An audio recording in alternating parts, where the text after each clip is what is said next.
আমরা আজকে দেখব কিভাবে মোলার ঘনমাত্রা থেকে পিএইচ নির্ণয় করতে হয়।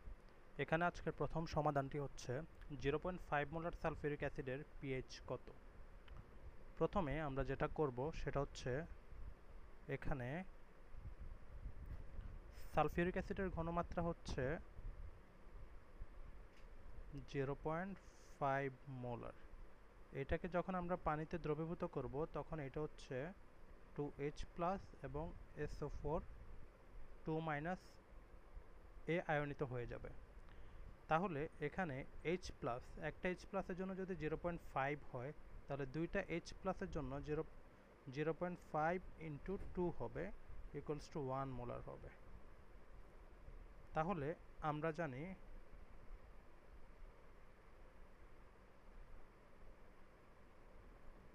pH সমান -log of হাইড্রোজেন আয়নের ঘনমাত্রা। এখানে হাইড্রোজেন আয়নের ঘনমাত্রা কত?